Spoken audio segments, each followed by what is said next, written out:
Okay, so this video is going to be quite different. I'm just going to ramble about life in general. It's completely non-positive. Please feel free to skip it. You're probably going to be better off if you do.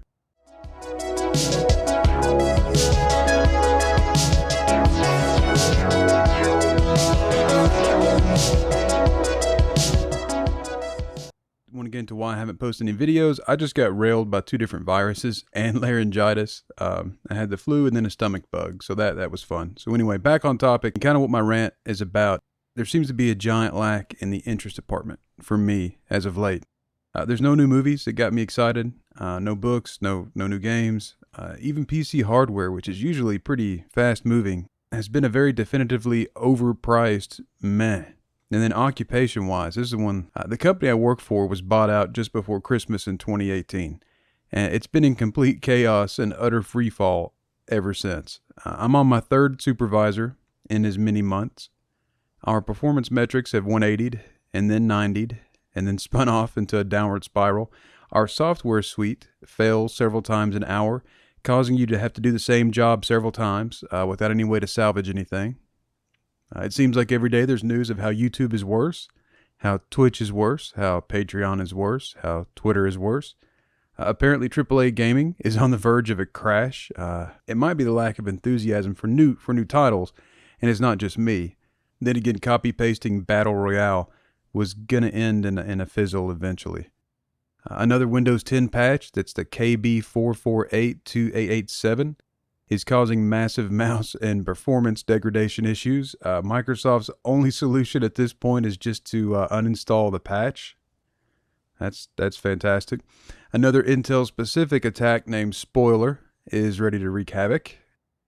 Oh, my health issues are flaring up with more ferocity. The prognosis is basically just simply more of the same. Maybe it's a midlife crisis. Maybe it's depression. I don't know. Maybe I'm just not as naive as I used to be.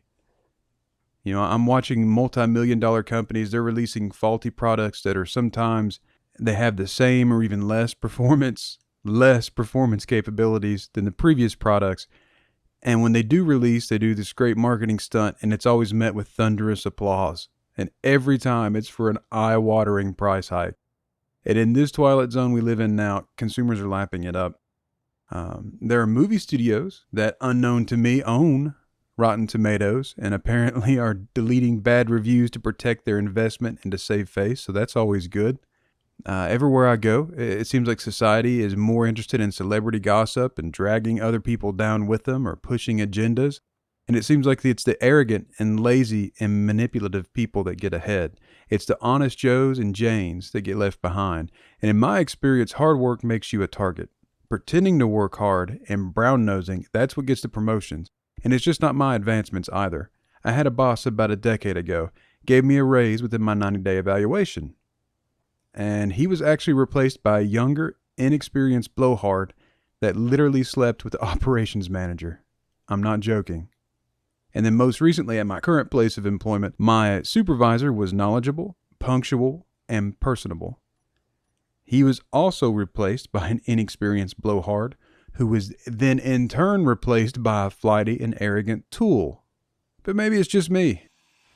Maybe it's just me. In reality, you know, there are fine, upstanding, contributing citizens who are the salt of the earth. You know, maybe falling asleep on the job multiple times is the right call. And that was my mistake. I should have fallen asleep on the clock. I really should have. I just didn't.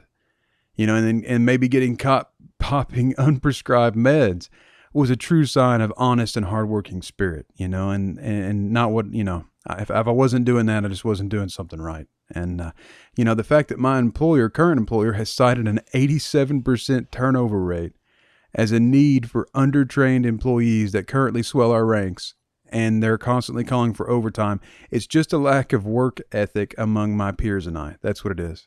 And, you know, when I look around and I'm seeing the missteps of these multi-million-dollar companies, I can't help but draw an opinion, and its honesty and integrity will cost you everything.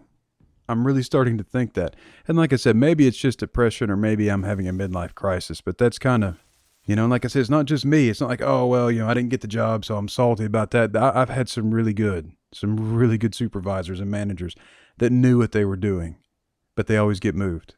I don't know why. They always get relocated or let go or something happens, and you just get these douchebags that take their place. And I don't understand it because nothing ever works right. It seems like in every company, everything's going good. Your boss is good. You don't agree on everything, but they're an honest person. You can talk to them. It just, they never last. And it's not because they quit, although one did quit actually. It's the same thing. They get replaced by these morons, and I don't know how they even get the job, but they get replaced, and then everything goes to crap, and then they start blaming the workers. Like, we hire 1,000 people, 874 have left. It's because they're lazy, not because of our policy, not because of our management staff. Nothing to do with that. It's just people are lazy. But yeah. Anyway, it's Monday, guys. Have a good week. I'll catch you around.